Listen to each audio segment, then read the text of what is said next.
읽어드린 말씀으로 교회라는 제목으로 하나님께서 우리에게 베푸실 은혜를 확인하는 시간 되기를 간절히 소원합니다.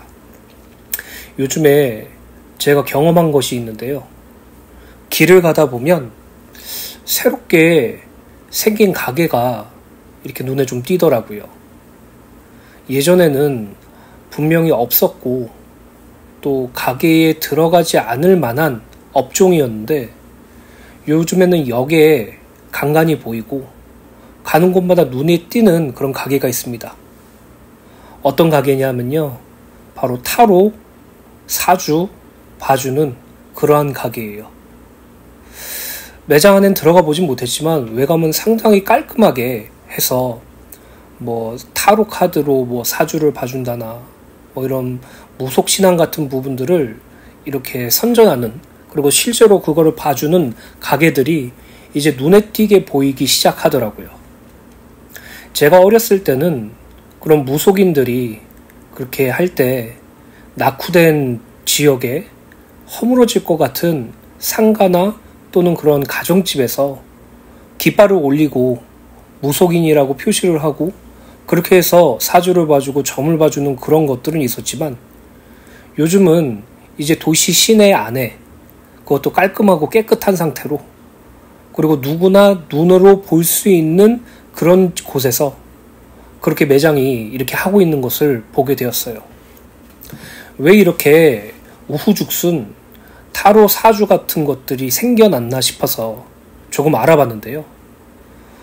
예전에는 무속인들이 이렇게 면대면으로 만나서 점을 보고 사주를 하고 그런 것을 했지만 이제는 SNS가 생기고 난 다음서부터는 SNS를 통해서 무속신앙이 엄청나게 많이 확산됐다고 해요. 그리고 사주를 보고 점을 봐주는 것조차도 인터넷으로 그렇게 볼 수 있게 하게 되어서 무속인들이 더욱더 활성화가 되었고, 그리고 예수를 믿지 않는 불신자들조차도 인터넷으로 쉽게, SNS로 쉽게 접근을 할 수 있으니까 자기 미래의 궁금증과 자기 인생의 평안함과 기쁨을 누리고 싶어서 그렇게 사주를 보거나 타로점을 보는 사람들이 그렇게 많다고 해요. 문제는 구원받은 성도들조차도 그런 것들을 너무나도 가볍게 여기고 있다라는 사실이에요. 가볍게 타로점을 보고, 가볍게 사주를 보고, 가볍게 그런 것들을 접근하고 접하면서 그런 것에 흥미를 느끼고 또 그런 것을 가지고 관심을 가지는 구원받은 성도들도 있다는 것이에요. 왜 그럴까요? 왜 구원받은 성도들조차 그런 타로나 사주 같은 것에 관심을 가질까요? 이유는 하나예요. 내가 원하는 대로 살고 싶어서예요. 내가 소원하는 대로 이루길 원해서예요. 내가 원하지 않는 삶을 피하고 싶어서예요. 왜 구원받은 성도들이 타로점의 매력을 느낍니까? 왜 구원받은 성도들이 사주 보는 것에 흥미를 가집니까? 심지어 왜 구원받은 성도들이 무속인에게 찾아가 자기 미래를 물어봅니까? 너무나도 답은 간단해요. 내가 원하는 대로 살고 싶어서예요. 내가 기쁨대로 살고 싶어서예요. 나의 행복을 추구하고 싶어서예요. 무속인들은 직관적으로 말하거든요. 무엇을 피해라, 무엇을 붙잡아라, 이것은 반드시 해야 된다, 이것은 하지 말아야 된다, 이것은 안 좋은 거다, 이것은 좋은 거다, 아주 직관적으로 그들에게 말해주기 때문에 구원받은 성도들조차도 자기를 위하여 살게 된다면 타로점이든 사주든 무속인이든 너무나도 쉽게 접근한다는 것이죠. 그러나 우리는 그러한 삶을 살도록 하기 위해서 하나님께서 예수를 보내시진 않으셨어요. 우리가 우리의 미래가 궁금해서, 내가 원하는 대로의 삶을 살고 싶어서, 내가 소원하는 것이 이루길 원해서 타로점을 보고 사주를 보게 만들기 위해서 예수께서 십자가에 달려 죽으시지 않으셨어요. 우리는 우리를 위하여 사는 존재가 아니라 하나님을 위하여 사는 존재로 바뀌어졌다고 주일날 말씀드렸죠. 하나님께서 우리를 하나님의 성전으로, 교회로 세우셨어요. 하나님께서 우리를 당신의 교회로 세우셨어요. 하나님께서 우리를 당신의 성전으로 세우셨어요. 더 이상 우리는 우리의 기쁨을 위하여, 우리의 원함을 위하여, 우리가 좋아하는 것을 위하여, 우리의 미래를 위하여 살아가는 존재가 아니라 하나님의 뜻대로, 하나님의 원하심대로, 하나님을 위하여 살아가는 하나님의 교회, 하나님의 성전이 되었습니다. 이 몸으로 하나님께 영광을 돌릴 수 있는 교회가 되었다는 것이죠. 사랑하는 주내교회 성도 여러분, 신앙생활을 하면서 명확하게 보셔야 할 것이 있어요. 영적으로 성경을 통해서 정확하게 분별할 것이 있어요.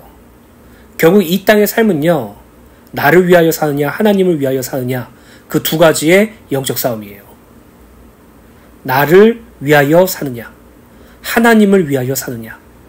분명히 성경은 구원받은 성도는 하나님을 위하여 사는 교회요 성전이라고 말하고 있는데, 우리는 이 땅에서 나를 위하여 살고자 하는 그 욕망이 우리를 애워싸고 우리를 집어삼켜서 하나님을 위한 삶이 아니라 나를 위한 삶을 살기 위해 우상을 숭배하고 자기 자신을 숭배하며 사주와 타루점을 보는 것을 가볍게 여긴다는 것이죠. 점검하세요.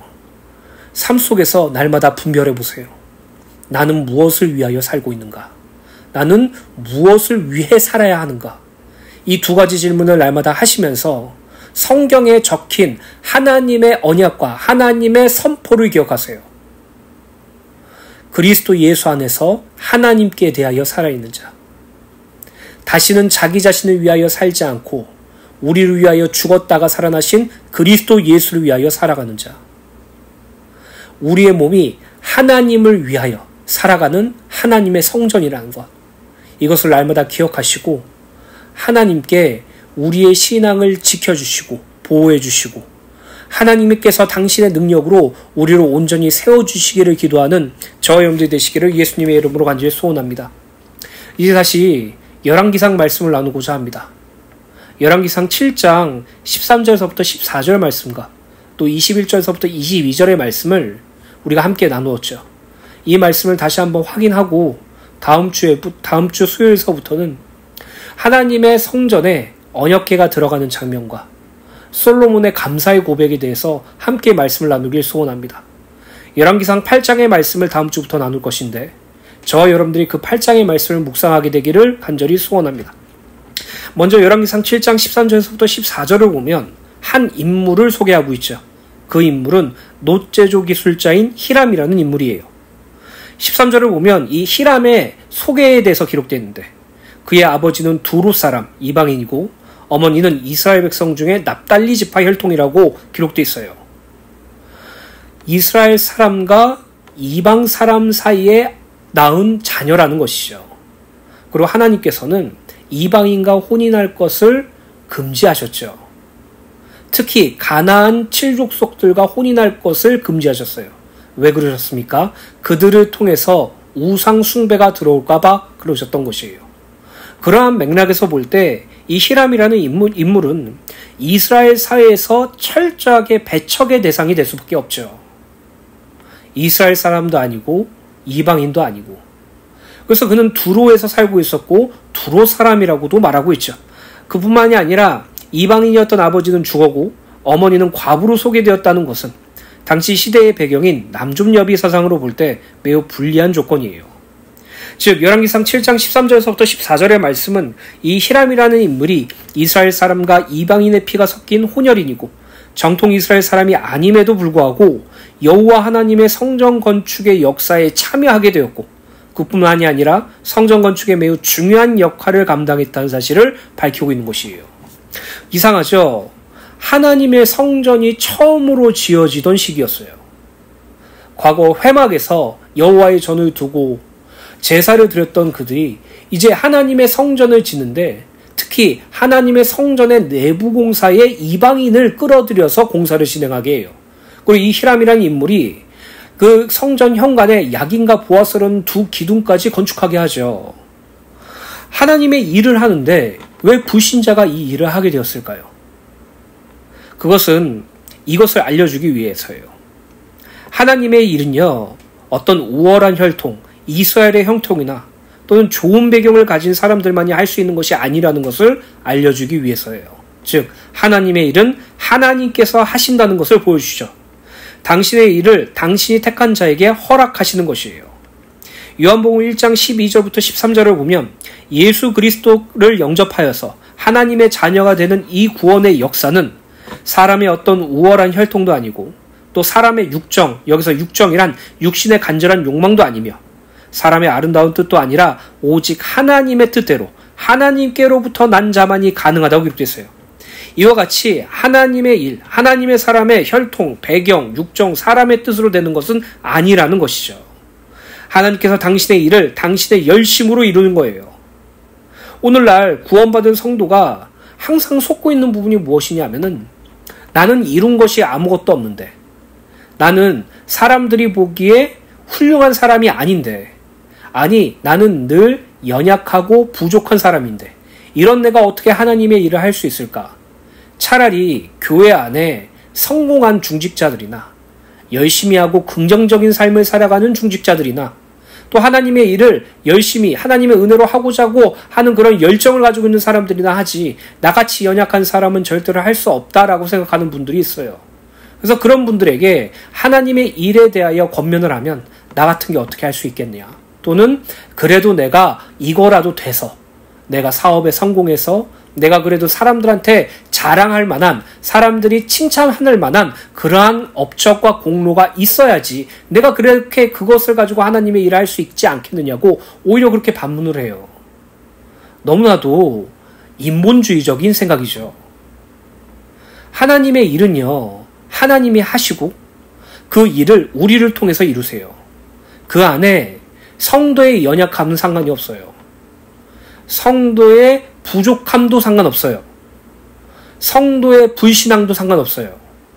하나님께서 당신의 일을 우리를 통해서 이루시는 것은 우리의 어떤 자격과 우리의 어떤 배경이 필요하지 않는 하나님의 독점적이고 주권적인 사역이라는 것이죠. 만약 사람의 열심과 사람의 노력과 사람의 재능과 자격과 공로가 필요하다면 요나를 기억해 보세요. 요나는 하나님의 일을 할 수 있는 자격이 절대로 불가능한 자예요. 왜요? 하나님께서 니느웨의 성으로 가서 거기에 복음을 증거하라는 하나님의 일을 요나에게 맡겼어요. 그때 요나는 무엇이라고 했습니까? 거부하고 도망갔죠. 니느웨 성에 결국 가서 복음을 전했는데 니느웨 왕서부터 신하들 그리고 남녀노소 모두가 할 것 없이 하나님께 회개했어요. 그때 요나는 화가 나서 자기를 죽이든지 니느웨 성을 멸망시키든지 둘 중 하나 하나님께 선택하라고 윽박질렀어요. 그런 자도 하나님이 쓰세요. 오늘 저와 여러분들이 기억하셔야 될 것은요. 하나님의 일은요. 어떤 특정한 인물에게 어떤 공로와 자격이 있는 인물에게 주어지는 것이 아니라 하나님의 뜻하심대로 원하심대로 하나님의 때에 맞춰서 우리를 통해서 역사하시는 것이에요. 그래서 구원받은 성도는 하나님의 일을 생각할 때 한 개만 기억하시면 돼요. 하나만. 주님 내가 여기 있사오니 나를 써주시옵소서. 나의 맘 나의 몸 주께 드리오니 주님께서 받아주시옵소서. 주님께 날마다 자기를 사용해달라고 기도하세요. 무엇을 부족한 면을 채우려고 하지 마시고요. 하나님의 일에 간절한 삶을 살아가세요. 고린도전서 1장 26절부터 29절 말씀을 기억하시길 간절히 소원합니다. 형제들아 너희의 부르심을 보라. 육체를 따라 지혜로운 자가 많지 아니하며 능한 자가 많지 아니하며 문벌 좋은 자가 많지 아니하도다. 그러나 하나님께서 세상에 미련한 것들을 택하사 지혜 있는 자들을 부끄럽게 하려 하시고 세상에 약한 것들을 택하사 강한 것들을 부끄럽게 하시며 하나님께서 세상에 천한 것들과 멸시받는 것들과 없는 것들을 택하사 있는 것들을 폐하려 하시나니 이는 아무 육체도 하나님 앞에서 자랑하지 못하게 하려 하심이니라. 만약 여러분들 주변에 하나님의 일 맡은 성도가 하나님의 일을 가지고 자기를 증명하고 자기를 자랑한다면 그건요 교만이에요. 바울은요 수많은 지역을 거닐며 수많은 사람들에게 복음을 증거하고 수많은 교회를 세웠음에도 한 가지 고백밖에 안 했어요. 나의 나 된 것은 하나님의 은혜로입니다. 오직 하나님의 은혜로만 우리가 하나님의 일을 감당할 수 있는 것이에요. 날마다 하나님께 풍성한 은혜를 간절히 소망하는 저와 여러분들 되시기를 간절히 소원합니다. 또한 본문의 두로 사람이고 놋 제주 기술자인 히람이라는 인물을 통해서 여호와 하나님의 성전 건축은 오직 이스라엘 백성들만이 건축할 수 있는 것이 아니고 또 이스라엘 백성들만이 사용할 수 있는 전유물이 아니라는 사실이 기록되어 있죠. 열왕기상 5장부터 7장의 말씀을 보면 하나님께서는 성전 건축에 필요한 자재와 사람들과 성전 건축의 시작과 기초, 진행과 과정을 이스라엘 백성들과 이방인들을 함께 사용하셨다는 사실을 밝히고 있어요. 두루 사람들과 그발 사람을 통해서 성전의 기초를 놓았다고 성경에 기록되어 있죠. 그렇다면 하나님께서 당신의 성전을 건축할 때 왜 이방인들까지 사용하셨을까요? 아니, 하나님께서 택하신 이스라엘 백성들만 순수한 혈통을 가진 그들을 통해서 세우시면 더욱더 아름답고 더욱더 은혜로울 텐데 왜 하나님께서는 하나님을 섬기지 않는 우상 숭배하는 이방인들까지 하나님의 성전을 짓도록 만드셨을까요? 왜 그것을 허락하셨을까요? 그것은 열왕기상 8장 41절부터 43절에 성전 건축이 완공된 후 솔로몬이 감사의 고백을 드리는 내용에 분명히 기록되어 있죠. 읽어드리도록 하겠습니다.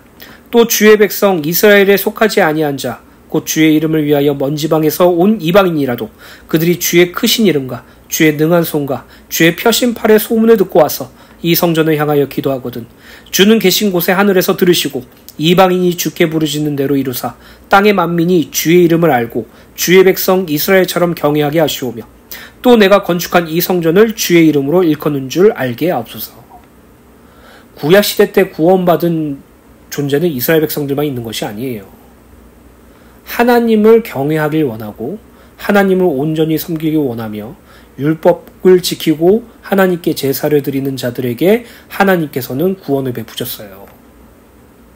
오늘날 구원받은 성도들이 절대로 헷갈리지 말아야 될 부분들이 있어요. 여러분들의 수준과 생각으로 상대방, 예수 믿지 않는 자들이 구원을 받는다 못 받는다고 재단하지 마세요. 우리 부모님은 절대 예수 안 믿을 것 같아. 글쎄요. 여러분들 속에 담긴 부모를 향한 기도가 있다면 하나님께서 반드시 그들을 구원해 주실 줄로 믿습니다. 믿지 못하는 건 하나님의 가슴을 아프게 하는 거죠. 오늘날 많은 성도들이 저 사람은 구원받을 것 같고 저 사람은 구원받지 못할 것 같다고 스스로 판단해요. 문제는 그 판단의 근거가 행태와 행실이라는 것이죠. 우리가 할 수 있는 건 기도밖에 없어요. 하나님께서는 불신자였던 우리를 구원하시잖아요. 예수를 절대로 믿을 수 없는 환경 속에 있는 한국에 있는 우리들을 구원하셨어요. 오늘 저와 여러분들이 기억하셔야 될 것은 하나님께서는 이스라엘 백성을 통해 전 모든 민족에게 복음을 증거하게 하셨고 그 민족 속에 우리가 구원받았으며 우리를 통해서 또 다른 자들에게 그리스도의 복음을 증거하도록 하게 하신다는 것이죠. 오늘 저와 여러분들이 이 땅에서 날마다 누리는 은혜가 있게 되실 간절히 소원합니다. 여리고성의 기생 라합, 모압 여인의 룻, 요나를 통해 구원받은 니느웨 백성들. 그들은 다 이방인이었지만 하나님을 경외하고 섬기며 사랑하고 율법을 지키며 제사를 드리며 구원 얻었어요. 그리고 오늘날 구원받은 성도는 그리스도 예수를 믿는 믿음으로 구원받을 수 있어요. 유대인들만 구원받는 것이 아니라 로마와 유럽에 있는 유럽계 사람들만 구원받을 수 있는 것이 아니에요. 예수를 믿는 모든 자들에게 구원을 주신 하나님의 능력이 우리에게 있었다는 사실을 기억하게 되시기를 간절히 소원합니다. 하나님께서는 이스라엘 백성을 통해서 만민을 구원하게 하셨고 그 만민 중에 우리가 포함되어 있습니다. 오늘 저와 여러분들이 날마다 그 구원에 기뻐하는 은혜가 있게 되시길 간절히 소원합니다. 이사야서 56장 6절부터 7절입니다. 또 여호와와 연합하여 그를 섬기며 여호와의 이름을 사랑하며 그의 종이 되며 안식일을 지켜 더럽히지 아니하며 나의 언약을 굳게 지키는 이방인마다 내가 곧 그들을 나의 성산으로 인도하여 기도하는 내 집에서 그들을 기쁘게 할 것이며 그들의 번제와 희생을 나의 제단에 기꺼이 받게 되리니 이는 내 집은 만민이 기도하는 집이라 일컬음이 될 것임이라. 이방인들에게 구원을 베푸신 하나님, 그것을 위하여 성전도 이방인과 함께 짓도록 허락하신 것이에요. 그리고 이방인이었던 우리, 하나님의 언약과 상관없었던 우리, 할례받지 못한 우리, 세상에 소망도 없고 하나님도 없던 우리들도 그리스도 예수의 십자가 대속을 믿음으로 구원 얻었어요. 날마다 그것을 기억하시고 하나님의 은혜로 구원받다는 사실에 기뻐하는 여러분들이 되시길 간절히 소원합니다. 열왕기상 7장 21절부터 22절을 보면 하나님께서 히람을 통해서 성전 현관에 야긴과 보아스라는 두 기둥을 세우신 것에 대하여 기록되어 있죠. 그리고 이 두 기둥은 건축물을 지탱하기 위한 용도로 건축된 것이 아니라 하나님의 성전에 들어가는 자들이 그 기둥을 보고 그 기둥 사이로 지나가는 용도로 건축되었죠. 그렇다면 야긴이란 것은 무엇입니까? 오른쪽 기둥인 야긴에 대하여 살펴봅시다. 야긴이란 단어를 원어로 해석하면 그가 세우실 것이다 라는 의미를 가지죠. 즉 하나님께서 세우실 것이다 라는 의미를 가지고 있어요. 우리는 성경을 통하여 여호와 하나님의 성전은 사람이 아니라 하나님께서 세우셨다는 사실을 알 수 있죠. 다윗이 간절한 염원을 품어서 성전이 지어진 것도 아니고 솔로몬의 총명한 지혜로 지어진 것도 아니며 이스라엘 백성들의 열심과 정성으로 성전이 지어진 것이 아니라 하나님께서 당신의 뜻대로, 당신의 식양대로, 당신의 방법대로 세우셨죠. 하나님께서는 다윗을 택하셔서 성전 건축에 필요한 준비를 하게 하셨고 솔로몬에게 건축의 식양과 방법을 알려주셔서 건축을 하게 하셨어요. 즉 하나님의 성전은 육신으로는 솔로몬과 이스라엘 백성들이 세운 것처럼 보일 수 있지만 영적으로는 그리고 실질적으로는 하나님께서 그들을 통하여 당신의 성전을 세우신 것이에요. 그래서 이스라엘 백성들은 또는 하나님의 성전을 방문하는 모든 자들은 성전 현관의 오른쪽에 있는 기둥 야긴을 보고 하나님께서 이 성전을 세우셨다는 사실을 인정하고 고백하기 위하여 성전 현관 오른쪽에 야긴이란 기둥을 세운 것이에요.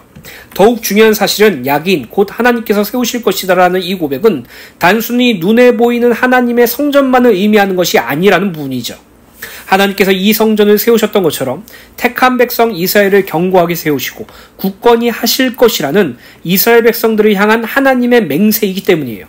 즉 이스라엘 백성들은 이 성전 현관의 야긴이란 기둥을 보면서 하나님께서 이 성전을 세우셨던 것처럼 자신들을 하나님의 백성으로 제사장의 나라로 세우실 것이라는 소망과 믿음의 고백을 하며 성전으로 들어가게 되는 것이에요. 하나님이 세우실 것이다. 이 야긴이라는 말씀은 오늘날의 성도들에게도 동일하게 적용됐어요. 왜죠? 서론분에 말씀드렸죠. 우리는 하나님의 성령이 거하시는 하나님의 성전이기 때문이에요. 우리는 예수 그리스도의 피값으로 산 교회가 되었기 때문이에요. 하나님의 성전된 성도, 하나님의 교회된 성도의 약인 하나님께서 세우실 것이다라는 그 언약이 확실하게 적용되었어요.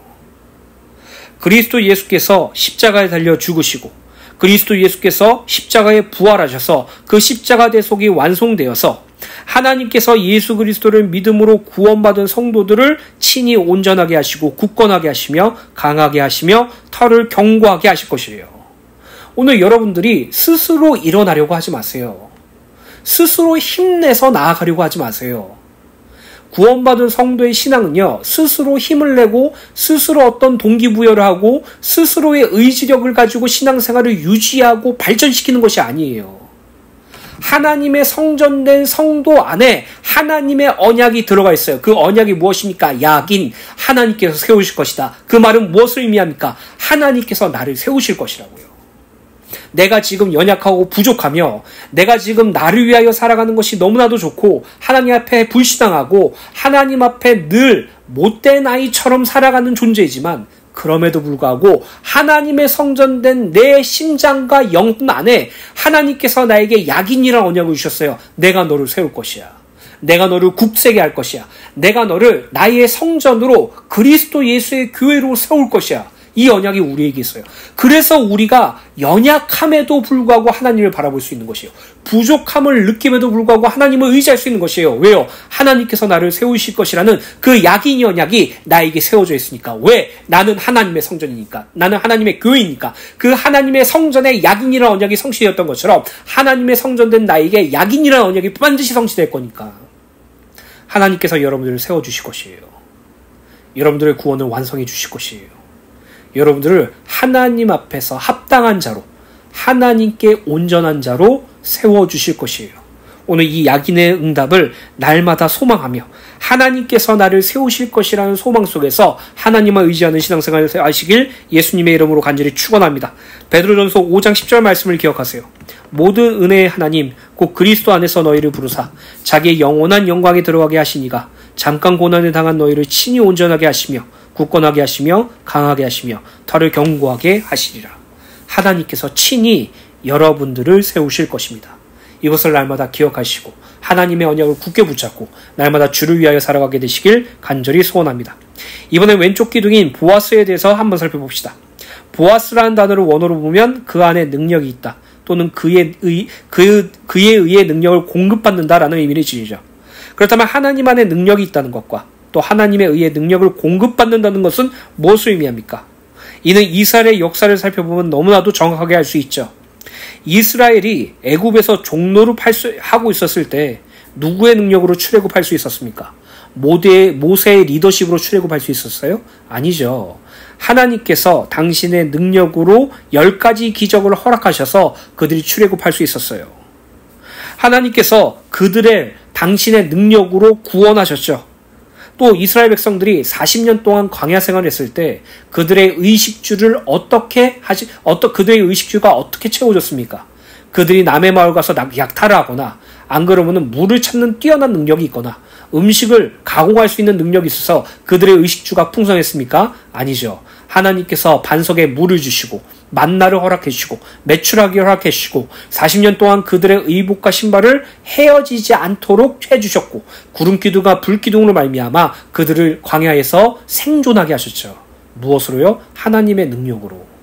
그들이 가나안 땅에 입성하여 가나안 정복전쟁에 했을 때 그들의 군사력과 그들의 사기로 가나안 정복전쟁에서 승리했습니까? 아니죠. 하나님의 능력으로 그들은 가나안 정복전쟁에 승리했어요. 이스라엘 백성들의 역사를 보면 하나님의 능력으로 말미암아 구원받았고 하나님의 능력으로 말미암아 인도받았으며 하나님의 능력으로 말미암아 하나님의 언약이 성취되었다는 사실을 볼 수 있죠. 오늘날 구원받은 성도들도 하나님의 능력으로만 온전해진다는 사실을 기억하셔야 돼요. 하나님의 능력으로 우리가 구원을 받았다는 사실을 기억하셔야 돼요. 하나님의 능력의 본질이 무엇입니까? 고린도전서 1장 18절에 이렇게 기록되어 있죠. 십자가의 도가 멸망하는 자들에게는 미련한 것이요 구원받은 우리에게는 하나님의 능력이라 라고 기록되어 있죠. 무엇이 하나님의 능력이라고요? 십자가의 도. 예수 그리스도의 십자가의 대소. 그것이 바로 하나님의 능력이라고요. 불치병이 치유되는 것, 문제가 해결되는 것, 도저히 벗어날 수 없는 고난을 엄청난 기적적인 체험을 통해서 벗어나는 것, 그것이 하나님의 능력이 아니에요.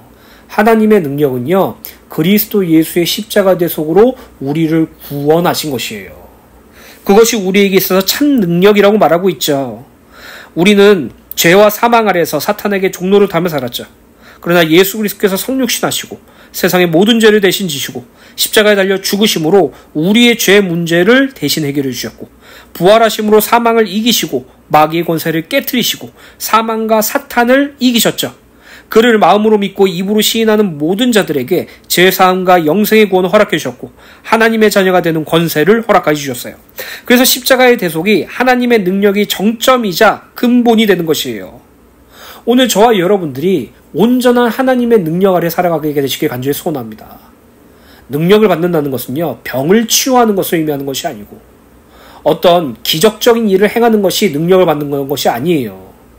구원받은 성도가 하나님께로 능력을 받을 때 하나님의 구원이 무엇인지 알고 하나님의 구원으로 살고 하나님으로 말미암아 온전해지는 것이에요. 이 하나님의 성도가 이 하나님의 능력을 공급받을 때 어떻게 되는지에 대하여 바울은 이렇게 고백하죠. 고린도후서 12장 7절부터 10절입니다. 여러 계시를 받은 것이 지극히 크므로 너무 자만하지 않게 하시려고 내 육체의 가시 곧 사탄의 사자를 주셨으니 이는 나를 쳐서 너무 자만하지 않게 하려 하심이라. 이전에 설명드렸죠. 사도 바울이 하나님의 나라를 경험했어요. 사도 바울이 하나님을 경험했어요. 근데 그것으로 말미암아 자만하지 않도록 하나님께서 육체의 가시, 사탄의 사자를 허락하셨다고 말하죠. 그래서 이 육체의 가시라는 부분에 대해서 신학자들은 두 가지를 말합니다. 안질, 심한 안질과 또는 간질이라고 말하고 있어요. 그 두 개 중 어느 것이든 복음을 증거하는 전도자의 삶 속에서 매우 불편하고 좋지 않은 질병이기도 하죠. 그러한 것들을 하나님께서 허락하셨다고 말하고 있어요. 그래서 8절에 이것이 내게 떠나가기 위하여 내가 3번 죽게 간구하였더니 3이라는 숫자는 완전수죠. 바울은 자신의 질병, 자신의 육체의 가시를 떠나가게 해달라고 하나님의 능력을 간구했어요. 자신의 질병을 치유하게 해달라고 하나님의 능력을 매 순간 간구했다는 것이죠. 그때 9절에 뭐라고 말하고 있습니까? 나에게 이르시기를 내 은혜가 내게 족하도다. 이는 내 능력이 약한 데서 온전하여짐이라 하신지라. 그러므로 도리어 크게 기뻐함으로 나의 여러 약한 것들에 대하여 자랑하리니 이는 그리스도의 능력이 내게 머물게 하여 함이라. 예수께서 바울에게 뭐라고 말합니까? 내 은혜가 내게 충분하다. 너의 그 약함이 내 능력으로 말미암아 강하여질 것이다 라고 말하고 있죠. 바울이 이 응답을 받기 전에 하나님의 능력은 자신의 육체의 가시가 없어지는 것이 하나님의 능력이라고 생각했어요. 그러나 예수께서 내 은혜가 내게 충분하다라고 말씀하신 말씀을 들을 때 그때 이후로 자신의 육체의 가시가 하나님의 능력이라고 체험하게 되었어요. 왜요? 그 육체의 가시, 자신의 약함을 가지고 하나님 앞에 나아가고 그리스도 예수만 바라보고 성령님만 의지할 수 있기 때문에 그 약함을 통해서 하나님을 더욱더 의지하고 그리스도 예수의 십자가 대속을 날마다 누리기 소원하며 성령 하나님의 도우심을 간구하기 때문에 여러분들이 가지고 있는 문제가 하나님의 능력으로 말미암아 은혜로 바뀔 수 있어요. 오늘 저와 여러분들이 날마다 그 은혜를 누리게 되시기 간절히 소원합니다. 그러므로 내가 그리스도를 위하여 약한 것들과 능욕과 궁핍과 박해와 공고를 기뻐하노니 이는 내가 약한 그때의 강함이라. 세상 사람들은 절대로 이해할 수 없는 말이에요. 우리는 우리의 약함을 발견할 때 그리스도 예수의 은혜로 말미암아 강건해져요. 불신자들은 도저히 알 수 없는 말이에요. 우리는 우리의 약함이 수치스러운 것이 아니라 자랑할 수 있어요. 왜요? 그 약함 때문에 하나님께 간절히 소망하게 되고 그 약함 때문에 하나님께 간절히 기도하게 되며 그 약함 때문에 그리스도 예수께 믿음을 눈물 흘리면서 간구하고 그 약함 때문에 성령 하나님의 도우심을 간절히 소망하니까 약함이 곧 강함이고 약함이 곧 자랑이 될 수 있는 것은 그것을 통해서 하나님을 간절히 사모할 수 있으니까 그것이 바로 하나님의 능력이라고 말하고 있어요. 오늘 우리에게 베푸신 하나님의 은혜가 충분하다는 사실을 기억하시고 이 땅에 온전히 하나님의 능력으로 하나님의 능력 안에서 십자가 대속의 구원의 은혜를 누리는 저와 여러분들이 되시기를 예수님의 이름으로 간절히 축원합니다. 결론입니다. 에베소서 2장 20절부터 22절 말씀, 이 말씀을 여러분들이 기회가 된다면 좀 지속적으로 묵상해 보세요. 이 말씀이 우리의 기도 제목 되길 소원하며 읽어드리고 마치겠습니다. 너희는 사도들과 선지자들의 터 위에 세우심을 입은 자라. 그리스도 예수께서 친히 모퉁이 돌이 되셨느니라. 그의 안에서 건물마다 서로 연결하여 주 안에서 성전이 되어가고 너희도 성령 안에서 하나님의 거하실 처소가 되기 위하여 그리스도 예수 안에서 함께 지어져 가느니라. 여러분들은 교회로서 성령 하나님의 도우심을 받아 예수와 함께 예수 안에서 성전으로 교회로 지어져 간다는 사실을 기억하시고 여러분들의 영혼에 심겨진 하나님의 언약, 약인 그가 세우실 것이다. 보아스, 하나님 안에 능력이 있다. 하나님의 능력으로 말미암아 공급받는다. 그 언약을 날마다 붙잡으시고 이 땅에 온전히 주를 위하여 사는 우리 주은혜 교회 성도님들 되시기를 간절히 소원합니다.